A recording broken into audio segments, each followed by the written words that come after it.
Hanggang dulo, bakbakan pa rin dito sa West papasok ng playoff sa pagitan ng Nuggets, Clippers, Golden State at Minnesota para malaman kung ano ang magiging standing nila at kung sino yung automatic na makakapasok agad ng playoffs. Ang worst case scenario sa Denver Nuggets bumagsak ng number 7 kung matatalo sila sa Houston at mananalo naman ang Warriors at Minnesota. Sa mga teams na may chance pang pumasok ng top 6, ang may malaking chance doon o rate na manalo ay Minnesota. Malaki pa rin naman ang chance ng Denver Nuggets na pumasok ng top 6 kung mananalo ang Clippers kontra Warriors at kahit din manalo yung Minnesota. Nasa 93% rate kasi ang Minnesota na makakakuha ng top 6 sa standing dahil nga ang kalaban nila ay Utah Jazz. Kaya ko laging binabanggit yung Minnesota dahil nga kapag natalo ang Nuggets kontra sa Rockets, posible silang maging number 7 at ang posibleng nag-cost din ng standing na yon ay yung walang kamatayang super layup ni Russell Westbrook versus Minnesota at yung isang foul na binigay niya pa kaya natalo yung Denver. Sinisisi na ngayon si Westbrook ng ibang player ng Nuggets kaya rin natanggal ang kanilang coach. Yung panabla naman kasi talaga sa tiebreaker dyan yung Minnesota dahil lamang sila sa Nuggets at Clippers kaso nga lang talo sila sa Golden State. Pero dahil ang kalaban nila ay Utah Jazz, mataas agad yung winning rate nila.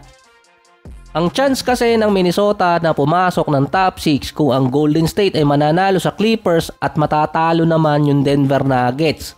May worst case scenario na bumagsak ng number 8 yung Minnesota kung matatalo sila sa Jazz at manalo naman yung Memphis sa last game nila. Sinigurado din ng NBA na makakalaro si Anthony Edwards sa last game niya versus Utah Jazz dahil binawi ng NBA yung technical na nakuha niya versus Brooklyn. Kung hindi kasi nabawi yun, magiging automatic suspension yun para kay Elmo dahil pang number 18 niya na yun sa season. Ang Minnesota yung merong pinaka-wild projection na posible mangyari. Ang Clippers may chance na bumagsak ng number 7 kung mananalo ang Denver, Golden State at Minnesota. Magiging 4 or 5 naman sila sa standing kung sila ang mananalo kontra sa Golden State. Nasa 81% rate ang Clippers na makakapasok ng top 6. Ang may pinakamababang rate na makapasok ng top 6 sa 4 na teams ay Golden State dahil number 6 at 7 lang ang pwede nilang bagsakan. Hindi sila pwedeng umangat ng 4 or 5. Guaranteed ang Warriors sa number 6 kung mananalo sila kontra Clippers. Kung matalo naman sila kontra Clippers at manalo yung Minnesota, bagsak sa number 7 yung Golden State.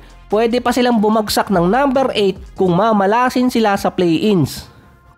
Yung Memphis hindi ko na sinama until number 7 sa standing.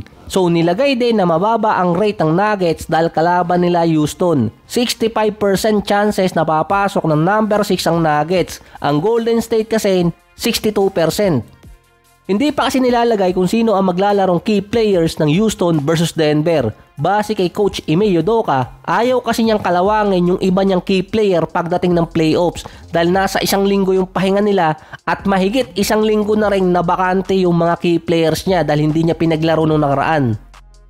Kaya ang nilagay dun sa report, magiging practice game ng Houston yung matchup nila sa Denver Nuggets para paghanda yung postseason dahil hindi naman sila babagsak ng standing pa. Yung Minnesota 95% rate. Kapag tinalo ng Houston yung Denver at nanalo ang Clippers at Minnesota, may chance ang dalawang tigasing teams na mapunta sa bracket ng Houston imbes na mapunta sa bracket ng Thunder. Kapag pumatak ng number 7 ng Nuggets at saktong nanalo pa sa play-ins, makakatapat ng Houston ang Denver. Kakabalik lang din ni Jamal Murray, baka dun pa sila masilat.